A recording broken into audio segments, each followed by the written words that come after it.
베냐민 자손이 그같이 행하여 춤추는 여자들 중에서 자기들의 숫자대로 붙들어 아내로 삼아 자기의 기업에 돌아와서 성읍들을 건축하고 거기에 거주하였더라. 그때 이스라엘 자손이 그 옷에서 각기 자기의 지파 자기의 가족으로 들어갔으니 곧 각기 그곳에서 나와서 자기의 기업으로 돌아왔더라. 아멘. 성경은 전체가 이야기입니다. 하나하나 성경책의 이야기고 또한 전체가 이야기입니다. 성경에서 중요한 거는 시간, 일시가 어찌 되느냐 혹은 시간 순서가 중요한 게 아니고 사건의 흐름입니다. 그 사건의 흐름에서 하나님이 메시지를 전하시는 거예요. 누구든지 성경을 주목해서 읽어나가면 알 수 있습니다. 이런 거 성경의 구조는 사람이 머리 써가지고 만든 게 아니고 하나님이 사람을 잘 아신 하나님이 그렇게 기록하시고 편집한 겁니다. 만일 사람이 성경을 기록했다면 성경 66권 각 권이 다른 이야기 할걸요. 근데 66권의 성경이 하나의 이야기로 시대가 다르고 사람이 다르고 사건도 다른데 하나의 이야기로 연결됩니다. 사사기만 아니고 창세기에서 요한계시록까지 다 그래요. 그래서 요한계시록을 성경의 결론이다, 완성이다, 답이다 그렇게 말할 수 있는 겁니다. 만일 따로 논다면 그렇게 말 못하죠.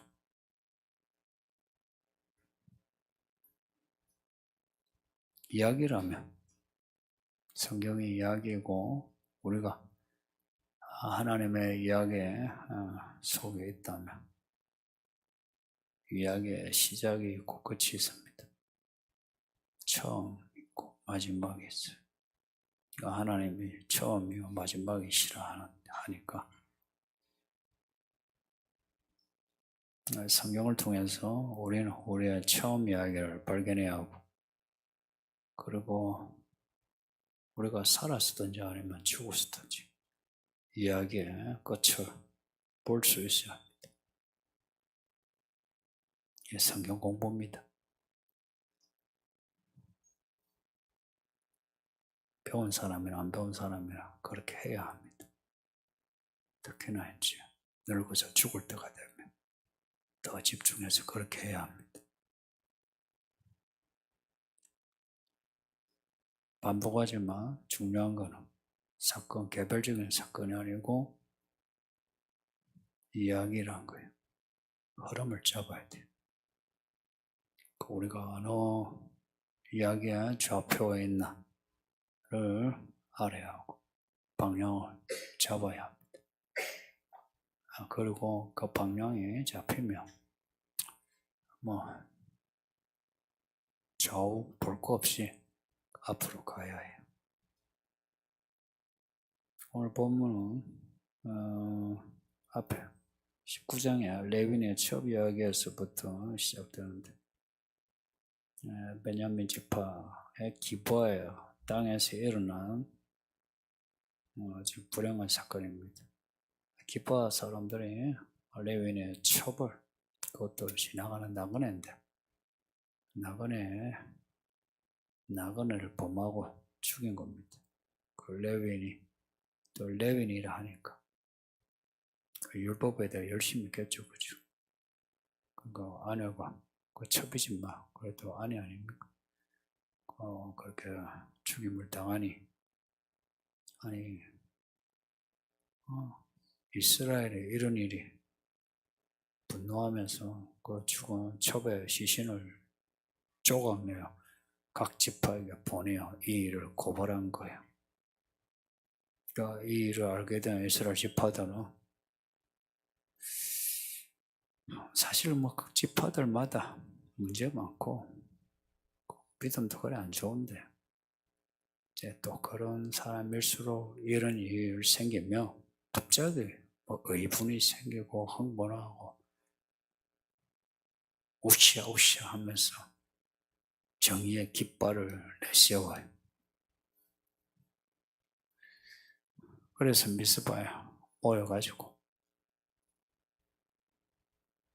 생각하고 협의하고 결정하고 행동한 게 이스라엘 내전입니다. 처음에는 베냐민에게 가서 사과하라. 불량배도 우리에게 넘겨라. 우리가 쳐 죽이겠다. 이랬는데 베냐민 지파가 자존심이 있어서 그런지 안 주겠다. 싸울 테면 싸우자. 얘가 내전이 된 거예요. 처음에는 베냐민이 좀 이겼는데 결국은 베냐민 지파가 완전히 진멸됩니다. 그 전투에서 살아남은 그리고 림몬 바위라고 하는 림몬은 우상 이름입니다. 이거 하나님의 편집이에요. 하나님을 믿는 사람들이 우상의 그 바위 밑에 숨어가지고 이런 꼬라지가 이 베냐민 지파가 거기에 600명이 숨어 석 달을 거기서 보낸 거예요. 버틴 겁니다.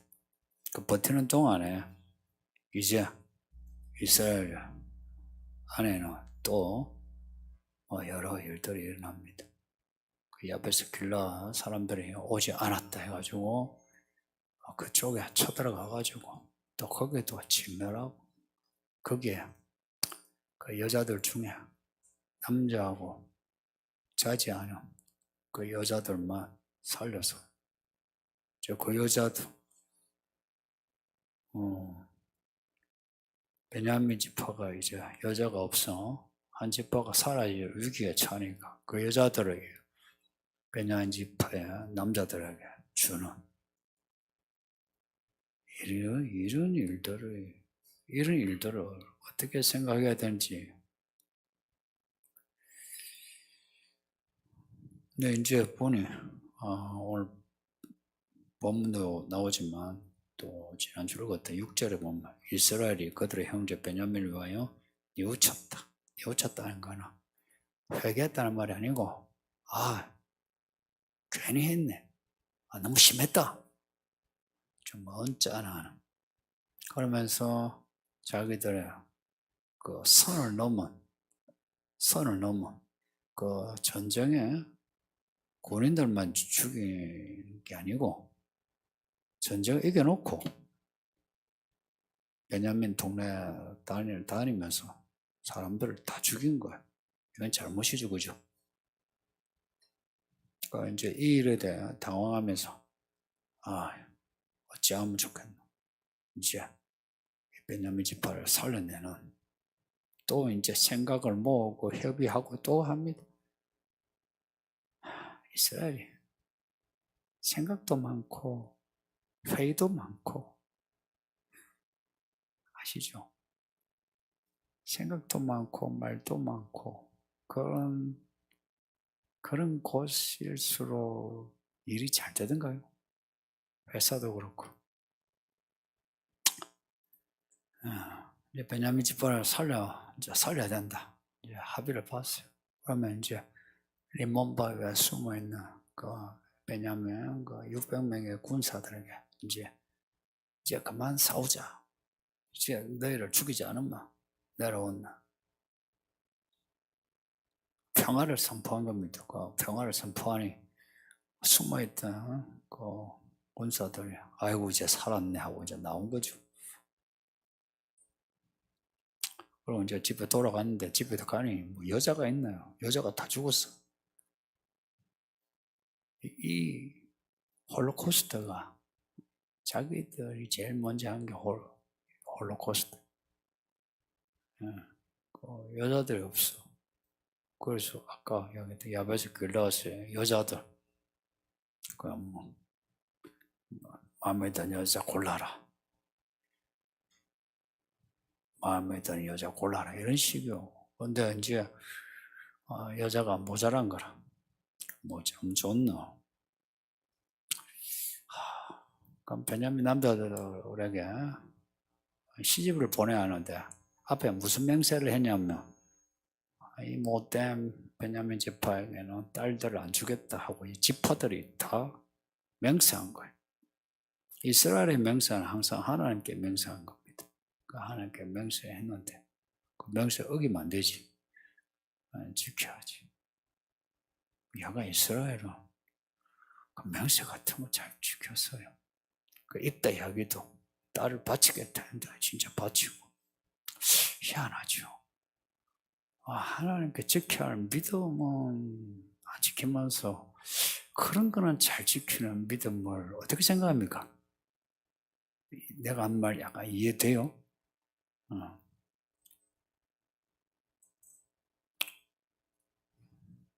그래서 16절에 이스라엘 장로들이 모여서 생각하고 합의한 그 결론이 나오는데 그 대안이 19절 이하의 내용입니다. 베들에서 세겜으로 올라가는 실로에 여호와의 명절이 있다는 겁니다. 여호와의 명절, 이 명절로서 히브리어는 이스라엘 큰 명절에만 쓰이는 단어예요. 큰 명절이라면 이제 6월절 대표적인.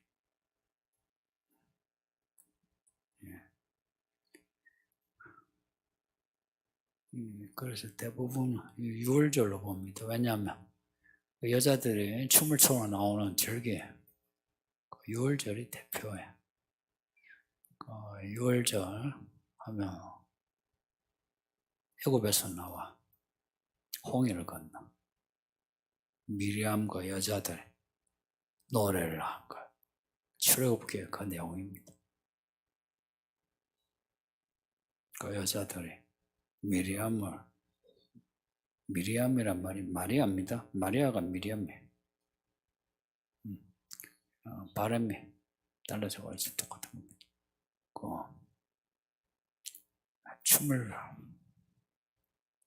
추러 나오는 여자들에게 여자들을 왜냐면 남자들이 저기 포도원에 새까맣죠. 저기 숨어 있다가 춤추러 나온 여자들 보자기에 씌워가지고 데려가는 거예요. 이게 우리 여자분들 본인이 이스라엘 춤추는 여자라 생각하고 어떻게 그렇게 시집가면 좋겠습니까? 우리 예랑이가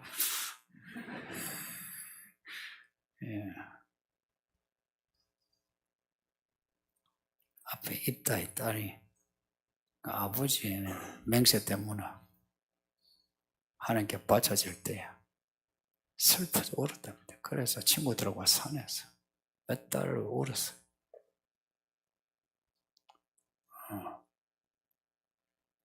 그때나 지금이나 내가 좋아하는 마음에 드는 남자하고 살고 싶지. 내가 춤추고 있는데 뒤에서 보자기 씌워가지고 데려가서 그런 남자하고 결혼하는 거 누가 원합니까? 근데 이스라엘의 장로들이 이런 결론을 내리고 야 기가 막힌 대안이다 하고 각자가 좋아가지고 집으로 돌아갔다 이야기합니다.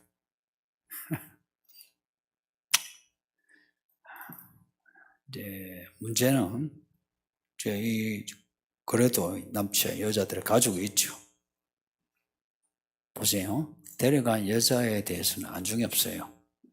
레위인이 첩을 사랑한 것 같아도 솔직히 첩에 대해서 마음이 하나도 없어요. 없는데 첩을 그냥 물건처럼 취급하면서도 내 첩이 죽었다니까 뭐 화가 나는 거예요. 또 이스라엘 이 장로들이 이제 그렇게 납치하게 해놓고 그 걱정이 그 여자들이 마음에 안 드는 남자 만나가 불행해지면 어떡하노 이걸 걱정하는 게 아니고 가족들이 와가지고 아니 우리가 베냐민 지파에게 딸을 안 주기로 맹세 해놓고 이런 맹세를 우리가 어긴 게 되지 않냐고 내 딸이 저게 저 베냐민 지파의 그 여자가 된다면 우리가 하나님의 맹세 어긴 죄인이 되는 거 아니냐고 이렇게 따진다는 거예요. 여기에 대해서 이제 논리가 뭐냐니까 우리가 스스로 준 게 아니고 자기가 빼앗아 갔어. 고의성이 없으니까 죄가 없다 이야기야. 이런 논리를 어떻게 생각합니까?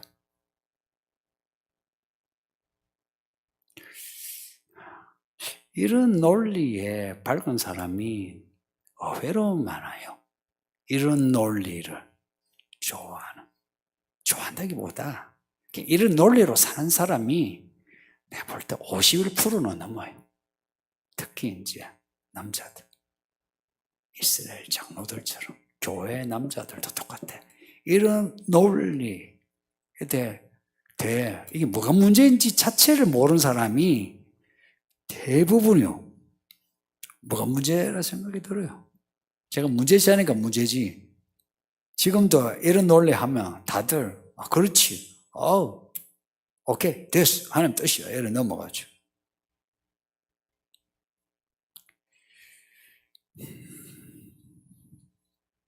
네, 23절 보면 그 베냐민 남자들이 진짜 그렇게 했어요. 자기 아내로 납치가 자기 아내로 살았다. 그것도 여호와의 명절에 유월절 여자들 입장에 유월절에가 하나님의 구원을 기념하는 절기야. 자기들은 그렇게 납치당해 이거는 생명부지의 남자 그렇게 나 만난 거 아니죠. 그렇게 끌려가서 살아야 되니 무슨 마음으로 살겠습니까?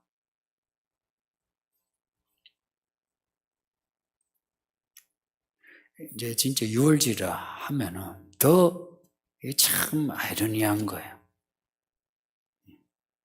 그리고 이스라엘 장로와 온 백성들은 이제 됐다. 해결됐다.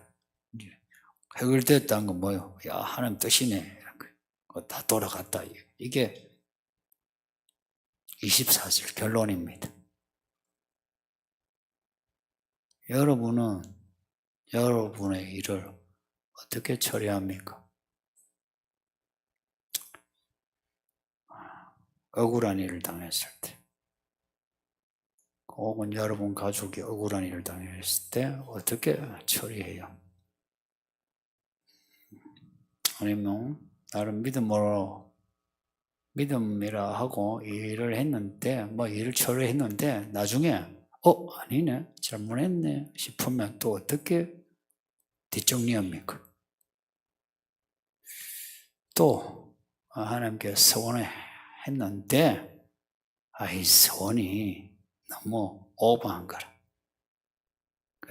근데 이 서원을 지키면은 상황이 안 좋아져. 그러면 이 서원을 어떻게 할래? 어떻게 이 서원을 처리할래? 서원을 처리할까? 아니면 서원은 서원이고 내가 상황에 따라 내가 해야 될까?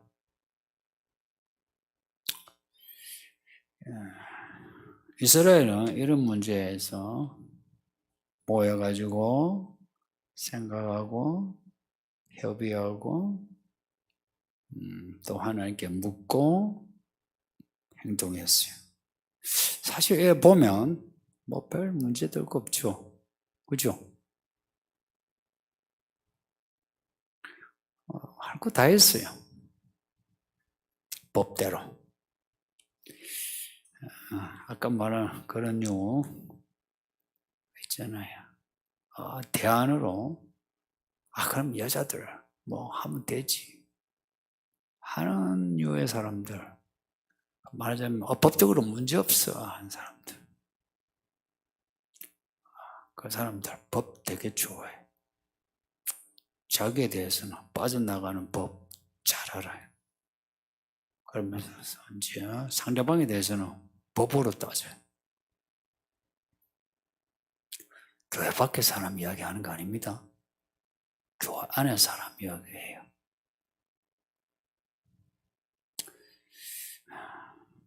이 이야기의 끝은 베냐민 지파 결혼 이야기로 끝나는데요.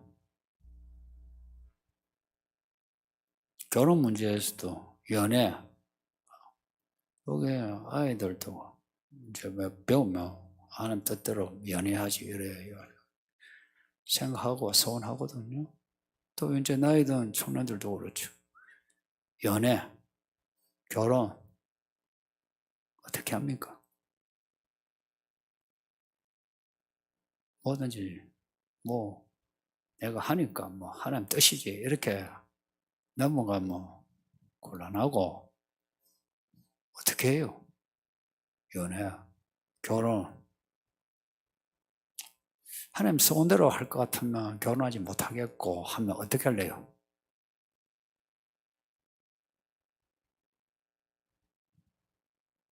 뭐 그러면 이제 가족끼리 의논하고 기도하고 그리고 결론 내려서 하면은 그러면 하나님 뜻대로 하는 겁니까? 다들 이제 그렇게 생각해요. 하나님 뜻이라고. 생각해 보세요. 여러분이 제 앞에 이제 와가지고 목사님 이거 하나님 뜻인 것 같아요 하는데 제가 그 앞에서 하나님 뜻이 아니요 라고 내가 할 것 같아요? 내가 그렇게 용감한 목사일 것 같습니까? 예? 내가 얼마나 쪼잔하고 이중적인데 때로는 삼중적이고 이런 이스라엘 대해 성경의 평가는 단호해요. 그것도 한 번이 아니고 반복해서. 이게 이제 끝줄 다음에 사사기 마지막 구절인데 그때에 이스라엘의 왕이 없으므로 사람들이 각기 자기 소견에 오른 대로 했다 하는 겁니다.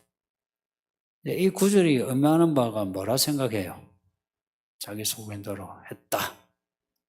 이게 칭찬일 것 같습니까? 욕일 것 같습니까?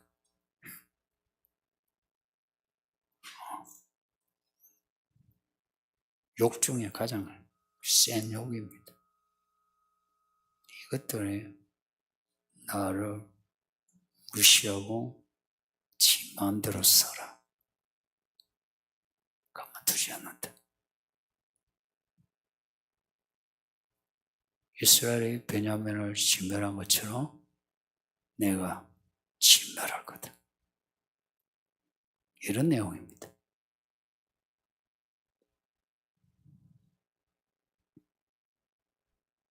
사사기 시간 순서로 보면 이 이야기는요. 편집된 위치는 사사기 끝에 있지만 내용을 보면 거기에 비나스라는 사람이 나오는데 그 사람은 모세와 여호수아 때 사람입니다. 이 일이 사사기 초에 일어난 이야기예요. 그리고 앞에 2장 7절에 여호수아가 산날 동안에 같이 있었던 장로들, 그들은 하나님을 아는 사람들이에요. 그들이 살아있을 때 동안은 하나님을 그래도 믿었다. 그런데 그 사람들이 죽고 난 뒤에, 그러니까 여호수아가 죽고 난 뒤에는 그렇지 않았다. 그러니까 더 구체적으로 추측하면 이 이야기는 비나스의 인생 말기에 일어난 일로 그렇게 보입니다. 말하자면 모세와 여호수아 때 믿음의 이야기를 가졌던 사람들이 다 죽어가던 그 죽어간 시점 과도기예요. 과도기. 있을 건 다 있어요. 이 일은 하나님 보시기에 악행이요 망령된 일이요 라고 그 일이 악한 걸 알았고, 그리고 모여서 생각하고 합의하고 하나님께 묻고 할 건 다 해요. 근데 자기 속인대로 했다. 이렇게 해서 사사시대가 열렸다는 겁니다.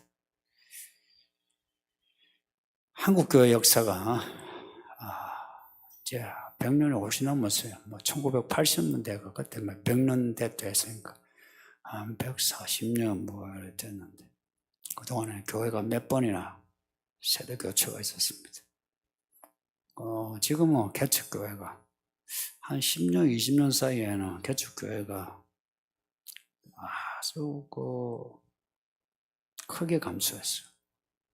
개척교회 아마 90년대 말까지가 개척교회가 많았고, 그리고 그 전에 이제 교회들 세우면 우리 선배 목사님들 말씀하더라고. 우리 보고 하시는 말씀이 참 제가 이제 개척하고 했을 때 하시는 말씀이 지금 힘들겠다. 나 때는 그냥 예배당이라고 세워놓으면 사람들이 그냥 오던데,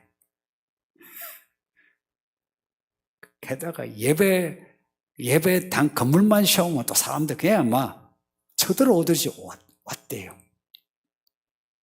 근데 이제는 다르다. 그때 이제 교회 개척하고 교회 이제 커진 교회 목사님들 고생 많이 했거든요. 그래서 교회가 커졌어요. 그래서 그분들 이제 세대 교체하는데, 여러분이 아시다시피 큰 교회 치고 세습, 직접 세습 혹은 간접 세습이 없는 교회가 거의 없습니다. 세습이란 말이 참 교회에서 나왔다는 게 그렇네요. 근데 간접 세습이 뭐냐면, 내 아들을 이 교회에 물려주려니까 눈치 보이죠. 그러니까 내 아들은 네 교회, 네 교회 아들은 내 교회. 이게 간접 세습입니다. 이런 일이 웬만한 교회는 다 해요.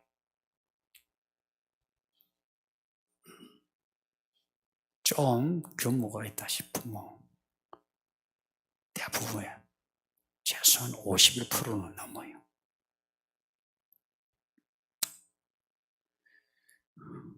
그렇죠. 아버지 목회 이어서 하는 거 좋죠. 근데 있잖아요.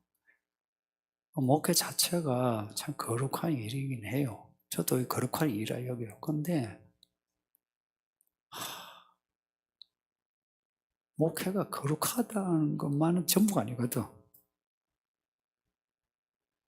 그 거룩한 목회를 하려면은 그 아버지가 겪었던 그 고초를 아들도 겪어야 돼요. 그게 진짜 세습이요. 그게 진짜 대대로 목회자 집안의 진짜 내용이야. 근데 그게 아니고 내 아들 고생하는 거 보기 힘드니까 그냥 보좌를 물려주는 거야, 보좌를. 그거 하는데 예를 들어서 총회법적으로 문제없이 했다 합시다. 첫째. 둘째, 그 교회 안에 성도들의 합의가 잘 됐다 합시다. 셋째, 그 뒤에 부작용이 없다 합시다. 부작용이 있는 경우가 많지만 부작용이 없다 합시다. 성도님들, 문제가 없습니까? 답만족해서 이건 은혜롭게 됐다 이렇게 말을 할 수 있는 거예요? 이거는 이제 비단 내가 예를 하나 든 거예요. 세습이라고 하는 거. 그럼 교회 일들 우리가 재직해하고 공동해가지고 쪽수 모아가지고 다수결로 그렇게 결정하였어요. 아, 왜 하나님 뜻이다. 왜 하나님 뜻입니까?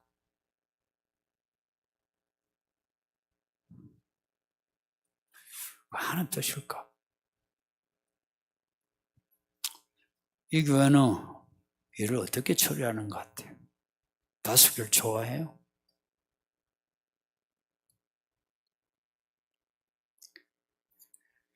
25절을 이제 다음 주 정리하면서 읽을 건데요. 이때는 왕이 없었으니, 이 말씀은 교회에 머리가 없으니 성도들이 자기 마음대로 하더라. 이렇게 바꿀 수 있죠, 그죠? 성도님도 하나님을 왕으로 삼는다, 그리스도를 머리로 삼는다는 게 뭐라 생각합니까? 여러분이 이걸 공부를 좀 했으면 좋겠어요. 그냥 대충 아는 걸로 하지 말고 그게 뭐라 생각합니까? 그리스도가 교회 머리랑 말을 어떻게 생각합니까? 저는 목사로서 내 과제가 그거예요. 그리스도가 머리라면 목회를 어떻게 하더라? 그리스도가 나의 주라면 내가 하루를 어떻게 보내야 하나? 내가 여러분을 설득해야 되겠습니까? 내가 설교를 하는데 여러분을 설득시켜야 되겠습니까? 그래서 여러분이 여러분 생각에 맞게 달콤하게 맞아 해서 아유 원래 그렇게 내가 그렇게 하고서 해야 되겠습니까?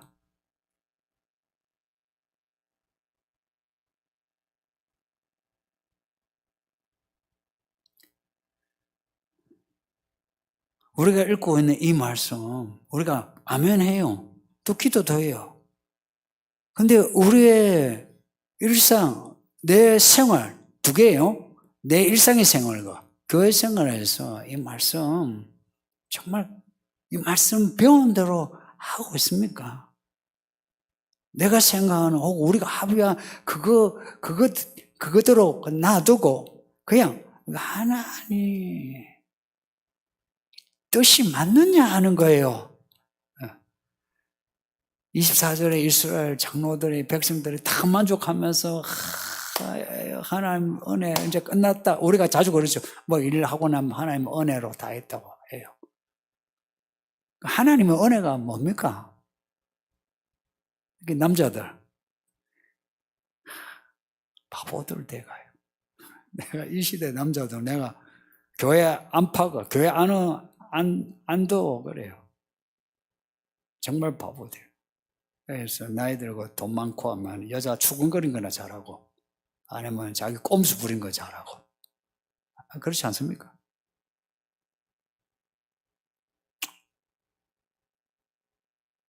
누구도 이렇게 하는 것에 대해서 이스라엘 사람 중에 이게 문제가 뭔지 지적한 사람이 아무도 없고 다 만족하며 돌아갔답니다.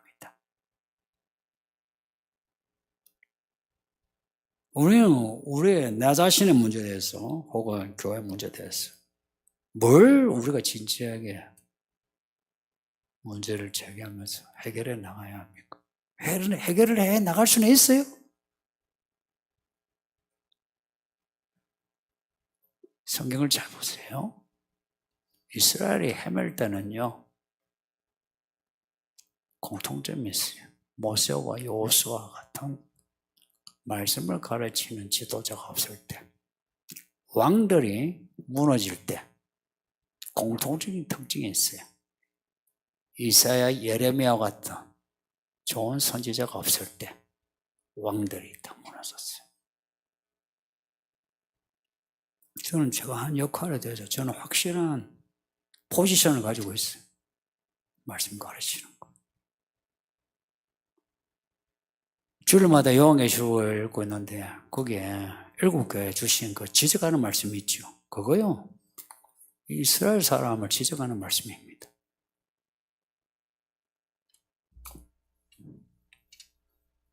그 말씀을 우리가 읽고 들으면서 얼마나 우리가 지적을 받은 것을 알고 고쳐나갑니까?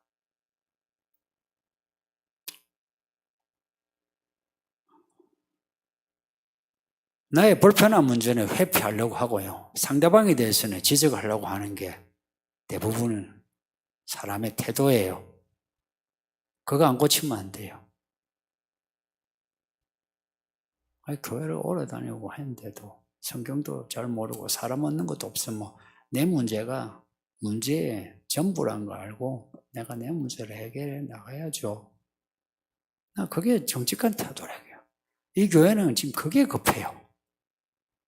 여러분 보고 뭐죠? 일 내가 있죠. 그렇게 해요. 푸시한 적이 없어요. 뭘 이야기하세요?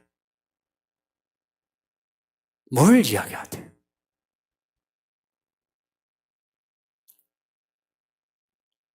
제가 저를 크게 변명해서 나는 옳아요. 나는 청렴해요. 그런 말도 한 적도 없어요. 그냥 뭘 이야기하세요?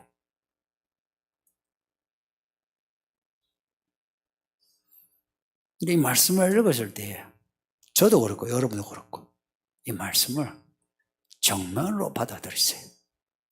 그리고 문제 해결은 내가 할 수 없어요. 답을 찾아야 돼요.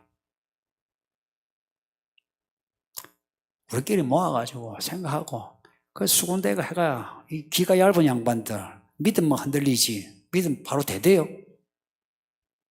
되대요가 아니고 되던가요?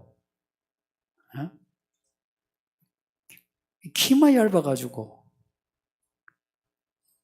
입은 싸고 귀는 얇고 성도님들 사사기 말씀 우리의 반면교사로 삼고 이왕 교회 다니는 거 이 말씀을 정면으로 받아들입시다. 예? 정면으로 받아들입시다. 그리고 남자들 잘 들어요. 말씀 잘 배워요. 그리고 말씀대로 사는 거 회피하지 말고 변명하지 말고 받아들이고 교회 좋은 일꾼 되세요. 예? 좋은 일꾼 되세요. 좋은 일꾼. 사람 만난 겁니다. 뜻이 하늘에서 이루어진 것처럼 땅에서도 이루어놓은. 저도 여러분도 노력해서 마음과 뜻과 모든 걸 다해서 그렇게 하도록 합시다. 예, 기도하겠습니다. 아버지 하나님 감사합니다. 오늘 말씀을 이렇게 하시니 감사합니다. 이스라엘 이야기를 반면교사로 가르쳐 주셔서 우리가 옳다고 생각하고 결정했던 것들이 참 어리석고 악한 것을 알게 되나이다. 잘못했나이다.